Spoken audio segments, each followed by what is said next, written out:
Hey everyone, today we'll be talking about Tor browser and why I think it should be shut down or at least undergo a massive change in structure. This video was supposed to play, so I'll just play it now real fast.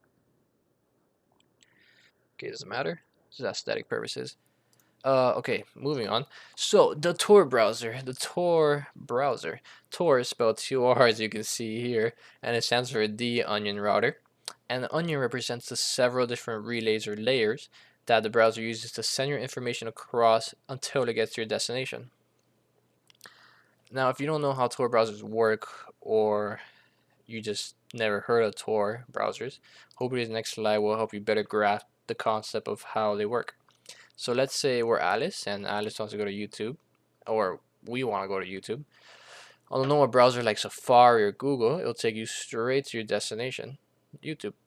But on a Tor browser, it'll take you through several different computers and several random places across the world before reaching your destination. So, for example, we'll start off in computer A in London, then computer B in France, then computer C in Canada, and then from this computer to your destination. You also got to realize that, or it's important to note that the computer sequence is always randomized. So in this example, it wouldn't always be the same three computers. Next time it could be computer B to computer D to computer E to computer F to then your destination. And then all this plus the fact that it's encrypted, your information is being encrypted. It's basically almost impossible to trace any users of a Tor browser.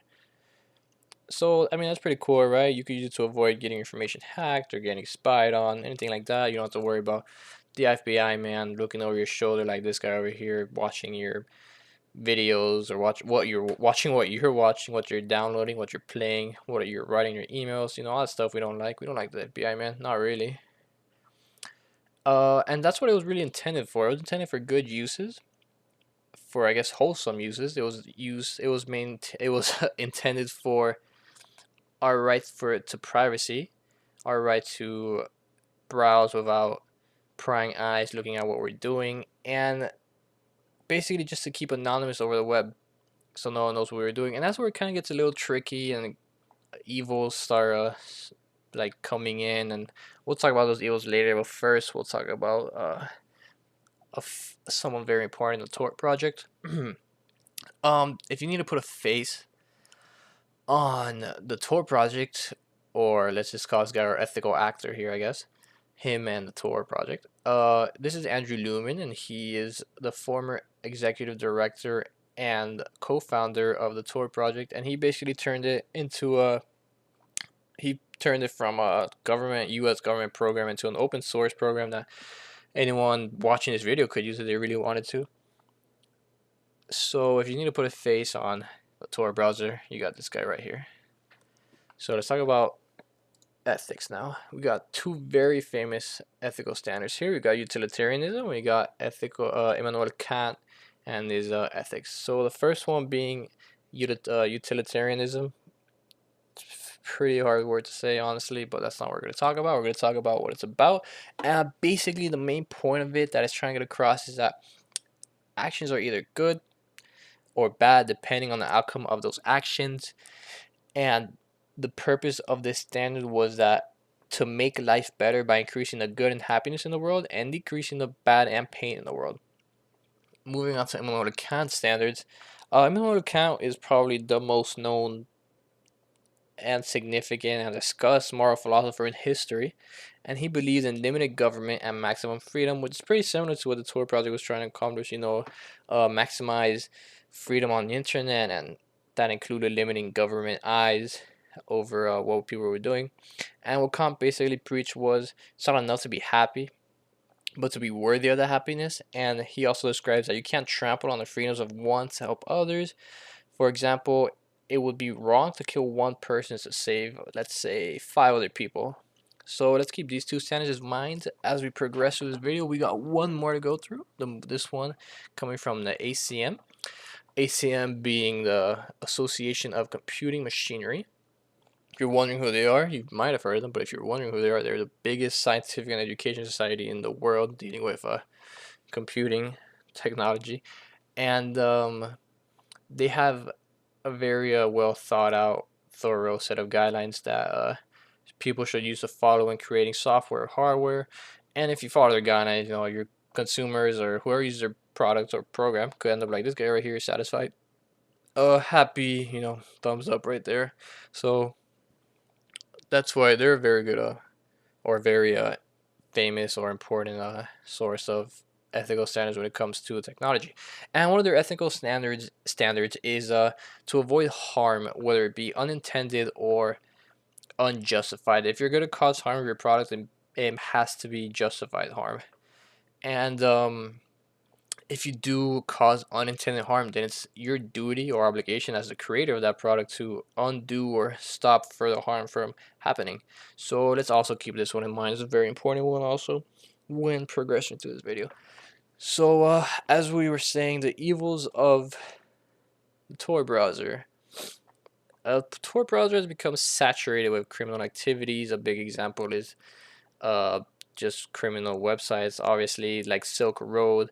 Silk Road, if you haven't heard of it, was a $1.2 billion worth website where people would sell their criminal services like drug trafficking. Right here, as you can see here, weapon trafficking gets worse, don't worry, human trafficking, and then finally, one of the worst things ever, child pornography. Wow. So, keeping this in mind, and obviously there's probably way more stuff also, like hitman services, and you might be thinking, well, it's probably not all like this, or most of it isn't like this, and it's definitely hard to argue whether most of it is criminal enterprise websites. It's so many websites out on the internet today, it'll be impossible to tell how many are good or bad. But some researchers over at King's College have managed to find and classify the content of over 2,000 live websites on Tor. And out of those 2,000 sites, they found over 1,500 contained illegal material or illicit material, meaning, stuff like these four things are beyond the scope of this. So it's definitely something to consider, that something that was meant to be so wholesome, or something that was meant to keep people safe over the internet, has caused so much harm. And that brings us back to our guidelines or our ethical standards. So comparing this to utilitarianism, see I messed it up there again. Andrew Lumen and the developers at the Tor project and the action of them creating the Tor browser, it might have started with increasing the good and happiness in the world, but it ended up definitely increasing the bad and pain in the world. As you can see, drugs here definitely ruin lives, weapons ruin lives, human trafficking ruins lives, child pornography ruins lives, and then so on, so on, so on. It's non-stop. It keeps going. It might never stop at this rate because the internet expands at an exponential rate. So even if all the law agencies in the world got together, try to stop this from happening, it's probably still wouldn't be enough. They would never have the resources to even come close to shutting down all these terrible websites. And keeping in mind the same people, keeping in mind the Tor browser developers and the action of them creating the Tor browser, they're also going against what Immanuel Kant preached in his standards of trampling on the freedoms of wants to help others. Right here, you can see they're trampling on the freedoms of. I guess you could consider them. I guess you consider them the few. The ones being abused in these pictures, and then the most would be the people who are remaining anonymous. A lot of them being criminals. Uh, you know, just to create a sort of anonymous atmosphere in the web. So they definitely went against that standard. They're also, not maximizing freedom at all with what is happening on their browser. And finally, we'll talk about the ACM ethical standard to avoid harm. As you can see, this is all unintended harm. I'm not holding against the developers and saying it's 100% their fault. Obviously not. There's terrible people in the world. Nothing will probably ever stop that. But it's definitely their job to stop this from keep happening. Google has something similar. If you don't know what the dark web is, it's basically websites you can't access through normal search engines like Google, because they hide, I guess you could say, these websites through some algorithm they use. I'm not going to expand on that because it's not really that relevant. But they could implement, something similar on their browser or anything like that. It would definitely, I think it would definitely help. Or if anything, if worst comes to worst, try to shut it all down if that helps matters.